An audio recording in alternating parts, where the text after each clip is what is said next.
सो hello दोस्तों, welcome back to this channel. तो quantum mechanics के और एक इंपॉर्टेंट टॉपिक में आपका बहुत बहुत स्वागत है। तो आज के इस वीडियो में हम डिस्कस करेंगे the matrix element of J square and J Z. तो आइए इस टॉपिक को शुरू करते हैं। So my dear friends, matrix element of J square and J Z पढ़ने से पहले आपको the eigen value equation of J square and J Z पता होना बहुत जरूरी है। एंड आल्सो हमको ये जे स्क्वायर की वैल्यू भी पता है, ये होती है जे एंड ब्रैकेट में जे प्लस 1 एंड आल्सो यहाँ से h कट स्क्वायर। दोनों तरफ हम जैसे स्क्वायर रूट डाल देते हैं तो ये स्क्वायर रूट से स्क्वायर रूट हट जाता है and also h cut square भी हट जाता है, तो ये अंडर रूट में आ जाता है। एंड आल्सो मेरे पास जे जेड की वैल्यू होती है m h कट, ठीक है। सो इसी फॉर्म में लिखेंगे, बट ये आइगन वैल्यू इक्वेशन के फॉर्म में लिखेंगे। सो मैं यहाँ लिखना चाहूंगा the eigen value equation, the eigen value equation of क्या, पहले तो हम जे स्क्वायर के लिए पढ़ लेते हैं। J square is given bye, and वो इक्वेशन मेरे पास कुछ इस तरीके से होता है। यहाँ से मेरे पास जे डैश एंड आल्सो यहाँ से एम डैश एंड यहाँ से जे स्क्वायर एंड यहाँ से जे एम एंड इक्वल टू यहाँ से जे स्क्वायर की वैल्यू क्या है, वहां से जे, यहाँ से जे प्लस 1 एंड आल्सो यहाँ से H cut square and bracket में यहाँ मेरे पास आएगा जे डैश, यहाँ से एम डैश एंड यहाँ से जे एम। अब हमारे फ्रेंड्स यहाँ से देखना थोड़ा सा।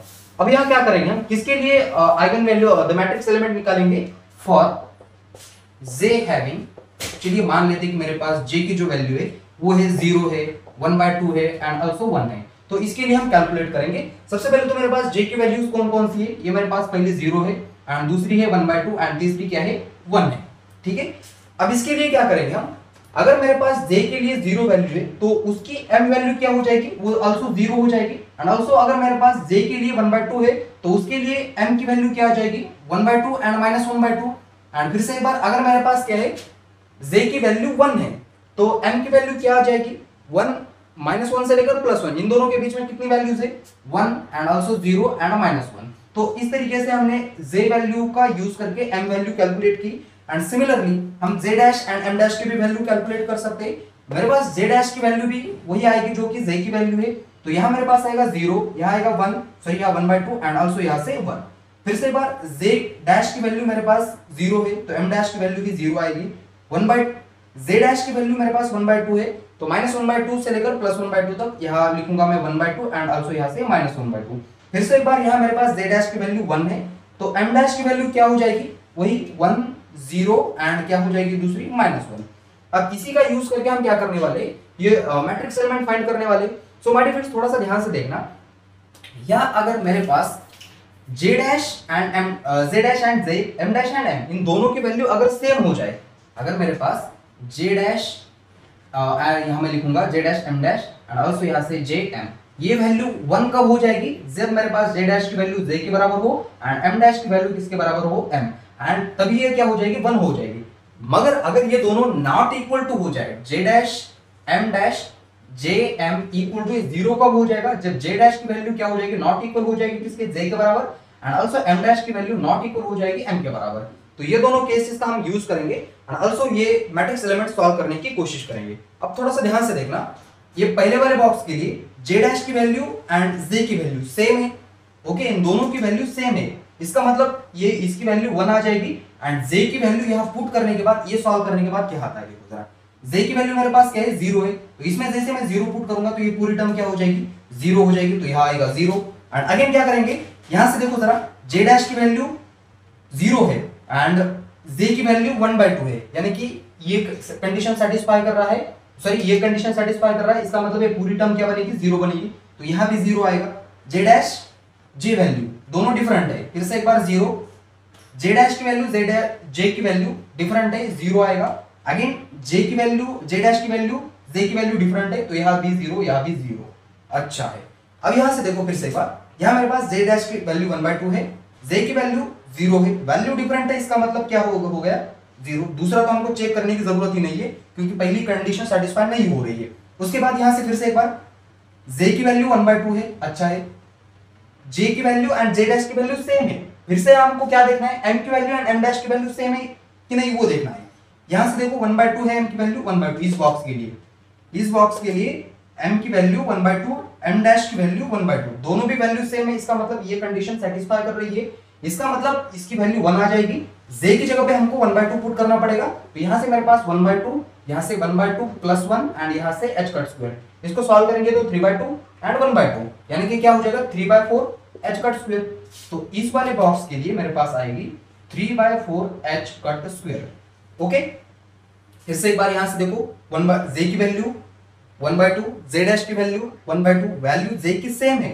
फिर से हमको क्या चेक करना है, m डैश की एंड m की वैल्यू सेम है, तो ये दोनों डिफरेंट है, इसका मतलब यहां भी 0 आएगा एंड ये तो पूरा का पूरा 0 बनेगा, ठीक है, बिकॉज वैल्यू क्या है डिफरेंट है। उसके बाद यहां से देखो जरा 1/2 1/2, जे की वैल्यू सेम है, m डैश की वैल्यू दोनों डिफरेंट है, इसका मतलब ये 0 बनेगा। फिर से एक बार यहां से देखो जे की वैल्यू 1/2 है, m एंड m डैश की वैल्यू भी क्या है सेम है, देखो दोनों वैल्यू सेम है, इसका मतलब उसका ये जो वाली टर्म है 1 हो जाएगी, इसकी जगह पे z की वैल्यू रखेंगे 1/2, तो ये फिर से एक बार आएगा 3/4 h cut square. I hope कि यहां तक क्लियर होगा। अब फिर से एक बार क्या करेंगे, इसके साथ यहां तो z की वैल्यू सेटिस्फाई नहीं हो रही है, तो m हो या ना हो हमसे उसे कोई मतलब नहीं है, तो हम इसकी डायरेक्टली इसकी जगह पे 0 लिख देंगे एंड इसकी जगह पे भी 0 आएगा। फिर से एक बार हम ये वाला कॉलम देख लेते हैं, z की वैल्यू z डैश की वैल्यू 1 है, j की वैल्यू 0 है, वैल्यू डिफरेंट है, आंसर 0 आएगा। फिर से एक बार यहां से देखो j एंड z डैश की वैल्यू डिफरेंट है, तो यहां भी 0 आएगा, यहां भी 0 आएगा। अब यहां आते हैं इसको, यहां से देखो यहां 1 है 1 है, j की वैल्यू 1 है, j डैश की भी वैल्यू 1 है, वैल्यू सेम है, इसका आंसर 1 आएगा। इसका मतलब इस j की जगह पे आप कुछ तो पुट करना पड़ेगा, लेकिन क्या पुट करेंगे हम, j की वैल्यू पुट करेंगे, तो इस जगह पे j की वैल्यू हम पुट करेंगे, तो ये हो जाएगा 1, यहां से 1 plus 1 into h cut square यानी कि 2h कट स्क्वायर। इस बॉक्स में क्या आ जाएगा 2h कट स्क्वायर, ये वैल्यू सेम, ये दोनों वैल्यू डिफरेंट, यहां 0 यहां भी 0। फिर से एक बार यहां 0 बनेगा, यहां 0 बनेगा, यहां भी 0 बनेगा। अब यहां से देखो j की एंड z डैश की वैल्यू सेम है, लेकिन यहां से 1 है m डैश, m की वैल्यू एंड m डैश की वैल्यू 0 है, तो ये 0 बनेगा। फिर से एक बार यहां से देखो यहां 0 है और यहां 0 है, m डैश की वैल्यू सेम है, z डैश की दोनों की वैल्यू सेम है, लेकिन अब यहां क्या करना पड़ेगा माय डियर फ्रेंड्स, हमको फिर से एक बार यहां से 1 की वैल्यू पुट करनी पड़ेगी, बिकॉज j की वैल्यू हमको पुट करनी है, m डैश या m की वैल्यू नहीं, तो इसका मतलब यहां भी क्या आ जाएगा 2h कट स्क्वायर ही आएगा। ये तो 0 बनेगा, ये भी 0 बनेगा, ये भी 0 बनेगा, वैल्यू डिफरेंट है। फिर से एक बार इन दोनों की j एंड z डैश की वैल्यू सेम, इन दोनों की वैल्यू सेम, j की वैल्यू इस वाले इक्वेशन में पुट करेंगे, ये 1 हो जाएगा, तो यहां मेरे पास आएगा 2h कट स्क्वायर, बाकी और 0। ठीक है, तो ये हमने किसके लिए कैलकुलेट किया my dear friends, J square के लिए मैट्रिक्स एलिमेंट हमने कैलकुलेट किए। सिमिलरली इसी तरीके से हम क्या करेंगे, जे जेड के लिए मैट्रिक्स एलिमेंट सॉल्व करेंगे। अब यहां तक नोट कर लीजिएगा, बचा हुआ काम हम आगे कंटिन्यू कर लेते हैं।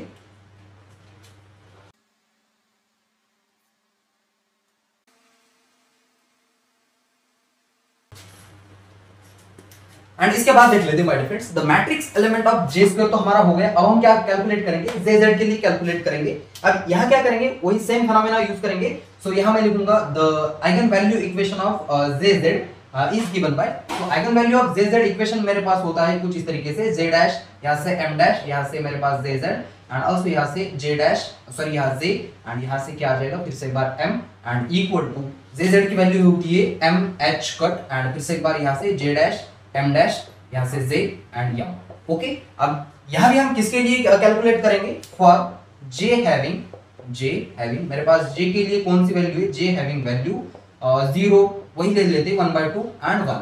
ठीक है, आप डिफरेंट के लिए भी कर सकते हैं। फिर से एक बार j की वैल्यू अगर 0 हो तो m की वैल्यू उसके लिए 0, j की वैल्यू अगर मेरे पास 1/2 है तो m की वैल्यू उसके लिए 1/2 एंड -1/2 एंड j की वैल्यू मेरे पास अगर 1 है तो उसके लिए m की वैल्यू क्या हो जाएगी 1 0 -1।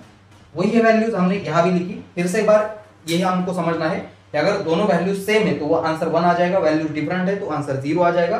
बस हमको यूज करना है अब यहाँ हमको m की वैल्यू का। ठीक है, सो इसको थोड़ा सा सॉल्व कर लेते हैं। फिर से एक बात देखो, वैल्यू 0 है, दोनों वैल्यू 0 से, तो इसका मतलब ये सेम है, तो ये इसका आंसर क्या आ जाएगा 1 आ जाएगा। लेकिन यहाँ m की वैल्यू कितनी है 0 है, तो इसका मतलब ये पूरा 0 बनेगा। j की वैल्यू डिफरेंट है, j की वैल्यू डिफरेंट है, इसका मतलब ये आंसर 0 आएगा, तो ये पूरी टर्म 0 बनेगी, तो यहाँ 0 आएगा एंड आल्सो यहाँ भी 0 आएगा। यहाँ भी क्या हो जाएगा, j की वैल्यू ही डिफरेंट है, तो यहाँ पूरी तरह से 0 आ जाएगा।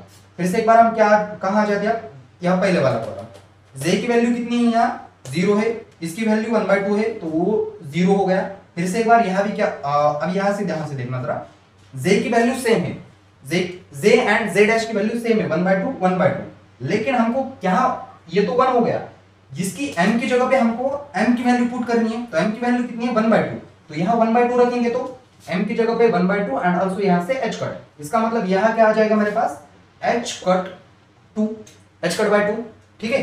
अब इसके बाद क्या करेंगे, फिर से एक बार यहाँ देख लेते, इन दोनों की वैल्यू सेम है लेकिन इन दोनों की जे एम की एंड एम डैश की वैल्यू डिफरेंट है, इसका मतलब ये फिर से एक बार ये 0 बनेगा एंड बाकी का तो पूरा 0 बनेगा।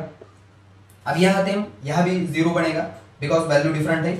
यहाँ आएंगे, जे की वैल्यू सेम है 1/2 है एंड इसकी वैल्यू 1/2 है, एम की एंड एम डैश की वैल्यू डिफरेंट है, तो इसका मतलब यहाँ 0 बनेगा। जे की वैल्यू जे डैश की वैल्यू सेम है, चेक करेंगे एम की एंड एम डैश की वैल्यू सेम है या नहीं, ये दोनों वैल्यू भी सेम है, इसका मतलब ये टर्म पूरी 0 बनेगी एंड आल्सो इस m की जगह पे m की वैल्यू पुट करेंगे 1/2 इनटू h कट, तो इसकी जगह पे क्या आ जाएगा -h/2, ये तो बाकी का तो डिफरेंट है तो ये इसको 0 बना दो। अब इसके बाद हम आ जाते हैं थर्ड वाले में, 1 है 0 है वैल्यू डिफरेंट है, 1 है 1/2 है दोनों की वैल्यू डिफरेंट है, 0 आंसर कर देंगे। फिर से एक बार यहाँ से 1 और यहाँ से 1 1 सेम है, इस वाले कॉलम के लिए m की वैल्यू चेक करेंगे, m डैश की वैल्यू एंड m की वैल्यू दोनों भी वैल्यू कैसी है सेम है, इसका मतलब इसका ना कुछ तो आंसर आएगा। इसकी जगह पे हमको m की वैल्यू पुट करनी पड़ेगी, तो m की वैल्यू जैसे हम इस वाले इक्वेशन में m बराबर 1 पुट कर देंगे एंड आल्सो यहाँ से h कट, तो माय डियर फ्रेंड्स मेरे पास ये आएगा h कट। ओके, ये तो दोनों 0 बनेंगे, इसके लिए 0 आ जाएगा, इसके लिए 0 आएगा, इसके लिए 0 आएगा। अब यहाँ भी j डैश एंड j की वैल्यू तो सेम है लेकिन उसकी m डैश एंड m की वैल्यू डिफरेंट है, तो इसके लिए मेरे पास ये 0 बनेगा। इस जगह पे देखो जरा, j की वैल्यू सेम है, ऑल्सो j की एंड z डैश की वैल्यू सेम है, m की एंड m डैश की वैल्यू भी सेम है, बट m की वैल्यू कितनी है 0 है, इसकी जगह पे अगर मैं 0 पुट कर दूं 0 इनटू h कट, तो ये 0 बनेगा, तो यहाँ भी 0 आएगा, ये तो ऑलरेडी डिफरेंट है तो वो भी 0 आएगा, यहाँ भी 0, यहाँ भी 0, यहाँ भी 0, यहाँ भी 0, यहाँ भी 0। अब क्या कर लेंगे, चेक कर लेते, j की वैल्यू j डैश की वैल्यू सेम है, -1 है, यहाँ -1 है, m की एंड m डैश की वैल्यू भी सेम है, इसका मतलब ये 1 हो जाएगा, m की जगह पे m की वैल्यू माइनस पुट कर देंगे, तो ये माइनस इनटू h कट, तो क्या हो जाएगा -h कट। तो माय डियर फ्रेंड्स ये मेरे पास आ गया द मैट्रिक्स एलिमेंट ऑफ किसके लिए, से z के लिए, j स्क्वायर के लिए कैलकुलेट कर दिया है। अब इसके बाद इससे पहले एक्चुअली पढ़ लेना चाहिए था j स्क्वायर एंड jz की value, the eigen value equation of jz and j square, ठीक है। सो इससे पहले के इस वीडियो को फुल स्टॉप देने से पहले आपसे छोटी सी रिक्वेस्ट करूंगा, इससे पहले हमने ये जो क्वांटम मैकेनिक्स के इस पे बहुत सारे टॉपिक्स अपलोड कर दिए, वो जाके आप जरूर देख लेना एंड इस वीडियो पे देते फुल स्टॉप। तब तक के लिए वेरी ऑल द बेस्ट।